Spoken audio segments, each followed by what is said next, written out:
North Korea एक ऐसा देश जहां कोई शायद ही रहना चाहे। एक ऐसा देश जो नर्क से भी ज्यादा खौफनाक है, जहां आप अपनी मर्जी से हंस भी नहीं सकते। एक ऐसी जगह जहां आपकी एक गलती सिर्फ आपको नहीं, आपके पूरे परिवार को मिटा सकती है। ये सिर्फ एक देश नहीं, ये एक खुली जेल है। एक ऐसा नर्क जिसमें जिंदा लोग सिर्फ चलती फिरती लाशों की तरह जीते हैं और हर किसी की मंजिल सिर्फ दो चीजें होती हैं, या तो आखिरी सांस या फिर भागकर जिंदा निकलने की एक नाकाम कोशिश। आइए जानते हैं नॉर्थ कोरिया में रहने वालों की जिंदगी कैसी होती है, कैसे यहाँ के लोगों को घुट घुट के जीना पड़ता है और इनका हिस्ट्री क्या है, और साथ ही जानेंगे नॉर्थ कोरिया से सही सलामत भागे हुए लोगों की खौफनाक कहानी। आइए जानते हैं।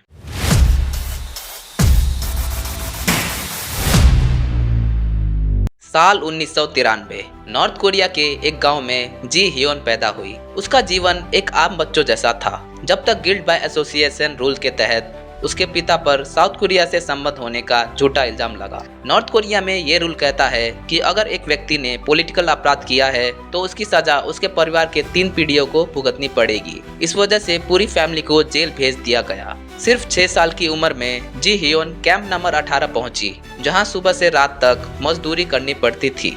खाने के नाम पर सिर्फ पतला मक्का सूप मिलता, जिस वजह से प्रिजनर्स चूहे और घास तक खाने पर मजबूर हो जाते थे। एक दिन उसकी मां ने ज्यादा खाना मांग लिया तो सबके सामने मार दी गई। उसका बड़ा भाई जेल से भागने की कोशिश में गोलियों से उड़ा दिया गया। जी हियोन सिर्फ देख सकती थी, रो भी नहीं सकती थी, क्योंकि रोती तो उसको भी मार दिया जाता। 2007 में एक जेल गार्ड की बुरी नजर उस पर पड़ी। उसने ये देखकर सोचा कि अगर वो यहाँ रुकी तो जिंदगी भर टॉर्चर झेलना पड़ेगा या फिर मरना पड़ेगा। इसीलिए उसने भागने का प्लान बनाया। एक रात जान जोखिम में डालकर जी हियोन जेल से भागकर चाइना पहुंच गई। वहां भी पकड़े जाने का डर था, लेकिन किस्मत अच्छी थी।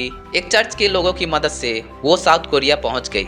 आज वो ह्यूमन राइट्स एक्टिविस्ट है, जो नॉर्थ कोरिया के टॉर्चर कैंप्स का सच दुनिया को बता रही है। ये कहानी सिर्फ जी हियोन की नहीं, बल्कि नॉर्थ कोरिया के हजारों मासूम लोगों की है, जहां हर गलती की सजा मौत ही है, सिर्फ मौत। पर ये देश ऐसा क्यों है? आइए नॉर्थ कोरिया की हिस्ट्री को थोड़ा समझते हैं। नॉर्थ कोरिया की हिस्ट्री की बात करें तो ये कंट्री 1948 में 2 पार्ट्स में डिवाइड हो गई थी, नॉर्थ कोरिया और साउथ कोरिया। वर्ल्ड वॉर 2 के बाद जब जापान की रूल खत्म हुई तो कोरिया को सोवियत यूनियन और यूएसए ने अपने इन्फ्लुएंस में डिवाइड कर दिया। नॉर्थ को सोवियत यूनियन ने सपोर्ट किया और साउथ को यूएसए ने। ये डिवाइड एक कम्युनिस्ट रेजिम और एक डेमोक्रेटिक गवर्नमेंट के बीच हो गया। 1950 में कोरियन वार शुरू हुई, जब नॉर्थ कोरिया ने साउथ कोरिया पर अटैक किया। इस वार के बाद 1953 में एक सीज फायर एग्रीमेंट साइन हुआ, लेकिन ऑफिशियली दोनों कंट्रीज के बीच वार कभी खत्म नहीं हुई। नॉर्थ कोरिया ने अपने आप को एक कम्युनिस्ट स्टेट डिक्लेयर किया और किम इल संग को अपना लीडर बना दिया। किम इल संग ने अपने रूल के दौरान एक ऐसी सरकार बनाई जिसमें पूरी पावर सिर्फ उनके पास थी। इस सिस्टम को टोटलिटेरियन रेजिम कहते हैं, जहां लोगों को अपने लीडर की बिना सवाल किए पूजा करनी पड़ती थी। अगर किसी ने उनके खिलाफ कुछ कहा या सोचा भी तो उसे सजा मिलती थी, कभी कभी मौत तक। उन्होंने जूचे नाम की आइडियोलॉजी अपनाई, जिसका मतलब था कि देश किसी भी दूसरे कंट्री पे डिपेंड नहीं करेगा, सब कुछ खुद करेगा। लेकिन इस सोच के चलते उन्होंने बाहर से मदद लेना बंद कर दिया। लोगों के पास अपनी जिंदगी का कंट्रोल नहीं था। खाना, कपड़ा और बेसिक जरूरत की हर चीज के लिए उन्हें सरकार पे डिपेंड रहना पड़ता था। इस तरह नॉर्थ कोरिया एक ऐसा देश बन गया जहां लोग सिर्फ लीडर की मर्जी से जीते हैं। किम इल संग के बाद उनके बेटे किम जोंग इल और अब उनके पोते किम जोंग उन का रूल है। आज के टाइम में नॉर्थ कोरिया में हर चीज पर सख्त पाबंदियां हैं और लोग अपनी जिंदगी सिर्फ किम फैमिली के ऑर्डर्स के हिसाब से जीते हैं। चलिए देखते हैं नॉर्थ कोरिया के डेली लाइफ के रूल्स, जो आपको हैरान कर देंगे। सबसे पहले हेयर स्टाइल का रूल। यहाँ सिर्फ 28 अप्रूव्ड हेयर स्टाइल है, और अगर आपने अपने बाल किसी और तरीके से रखें, जैसे स्पाइक्ड या यूनिक स्टाइल, तो आपको जेल हो सकती है। किम जोंग उनका भी अपना एक अलग हेयर स्टाइल है, और अगर आपने उनका हेयर स्टाइल कॉपी करने की कोशिश की तो भी आपको जेल हो सकती है। रूल नंबर 2, हर घर में किम इल संग और किम जोंग इल की तस्वीर लगाना मैंडेटरी है, और वो भी दिल के ऊपर वाली जगह पर। ये तस्वीरें हर वक्त सफाई से रखनी होती है और किसी भी टाइम गवर्नमेंट के ऑफिशियल्स आकर चेक कर सकते हैं। अगर ये तस्वीरें डैमेज हो गई या फिर धूल मिट्टी लगी हुई मिली तो जेल हो सकती है। गवर्नमेंट खुद एक स्पेशल व्हाइट कपड़ा देती है जो सिर्फ इन तस्वीरों को साफ करने के लिए यूज होता है। रूल नंबर 3, जीन्स पहनना वहाँ इलीगल है, क्योंकि वहाँ के हिसाब से डेनिम या जीन्स कैपिटलिस्ट कल्चर का सिंबल है और कैपिटलिस्ट कल्चर से नफरत नॉर्थ कोरियन सिस्टम के डीएनए में है। अगर कोई गलती से भी जीन्स या कोई वेस्टर्न स्टाइल कपड़ा पहन लेता है तो उसे वार्निंग नहीं मिलती, सीधा पनिशमेंट मिलता है। महिलाएं अगर टाइट जीन्स, शॉर्ट स्कर्ट्स या फैशन के नाम पर कोई मॉडर्न आउटफिट पहन ले तो उनका सर मुंडवा दिया जाता है। कभी कभी उन्हें रोड के बीचों बीच घुमाकर सबके सामने इंसल्ट किया जाता है। वहाँ सरकार ने एक फिक्स ड्रेस कोड बनाया हुआ है। मर्दों के लिए सिंपल पैंट्स और डल कलर्ड शर्ट्स जिसमें कोई डिजाइन या फैशन एलिमेंट ना हो।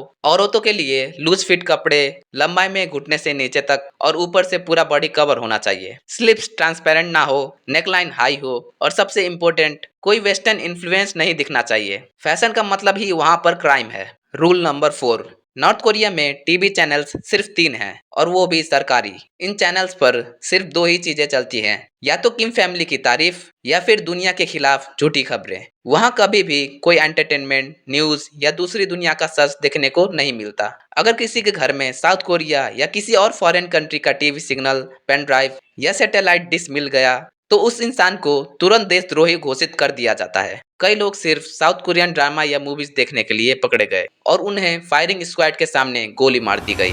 वहाँ सिर्फ वो सच होता है जो सरकार दिखाना चाहती है, बाकी सब झूठ, दुश्मनी और साजिश कहलाती है। रूल नंबर 5, नॉर्थ कोरिया में लोग अपने मोबाइल फोन्स भी फ्री में यूज नहीं कर सकते। वहाँ जो फोन्स है उनका एक छोटा सा इंट्रानेट है जो सिर्फ उन्हीं चीजों तक लिमिटेड होता है जो गवर्नमेंट अप्रूव करती है। इंटरनेट या सोशल मीडिया एक्सेस का नाम नहीं, बस गवर्नमेंट का कंटेंट देखो। अगर कोई मोबाइल पे फॉरेन कंटेंट देखे या फोन के थ्रू दुनिया से बात करे तो उसके लिए सजा तैयार होती है, जैसे जेल या उनके पूरे परिवार के साथ पनिश करना। रूल नंबर 6, अगर किसी ने कोई गलती की तो उसके साथ उसके परिवार के लोग भी उसकी सजा भुगतने के लिए मजबूर हो जाते हैं। अगर किसी ने गवर्नमेंट के रूल्स तोड़ दिए या किसी चीज को अप्रूव नहीं किया तो उसे उसके माँ बाप, दादा दादी और बच्चे तक को सजा मिलती है। ये सिस्टम इसलिए है ताकि लोग अपने एक्शन के लिए रिस्पॉन्सिबिलिटी लें और अपने फैमिली मेंबर्स को भी इस सिस्टम के अगेंस्ट जाने से रोक सकें। रूल नंबर 7, नॉर्थ कोरिया में हर इंसान एक सोल्जर है।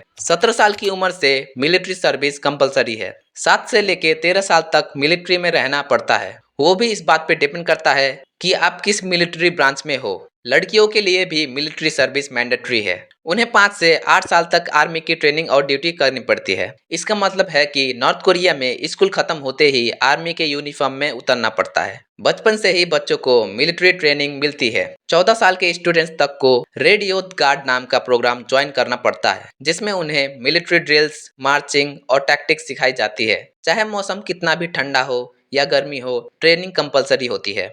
रूल नंबर 8, हर 5 साल में वोटिंग होती है, लेकिन बैलेट पेपर में सिर्फ एक ही नाम होता है, Kim Jong Un. Voting booth में सरकारी ऑफिशियल्स हर वोटर पर नजर रखते हैं। ब्लैंक वोट डालने या किसी तरह की छोटी भी गलती करने पर इंसान गायब कर दिया जाता है। वोटिंग सिर्फ एक फॉर्मल प्रोसेस है जिसका असली मकसद सिर्फ दुनिया को दिखाना होता है कि वहाँ भी इलेक्शन होता है। रूल नंबर 9, देश के अंदर भी आज़ादी से ट्रैवल करना अलाउड नहीं है। हर शहर के बीच चेक पॉइंट्स होती हैं और ट्रैवल का रीजन वेरीफाई होता है। गवर्नमेंट से अप्रूवल ना होने पर सफर रोक दिया जाता है। देश के बाहर जाना तो लगभग नामुमकिन है। बॉर्डर पर मशीन गन्स लगे होते हैं और भागने की कोशिश में पकड़े गए लोगों को या तो ऑन द स्पॉट गोली मार दी जाती है या उनकी जिंदगी लेबर कैंप में खत्म कर दी जाती है। नॉर्थ कोरिया सिर्फ एक देश नहीं, एक जेल है, जहां जन्म लेना ही एक अपराध है और आज़ादी सिर्फ एक सपना, जहां आप हेयर स्टाइल तक खुद डिसाइड नहीं कर सकते और अगर सिस्टम के खिलाफ सोचा भी तो सजा आपके साथ आपके परिवार को भी मिलेगी।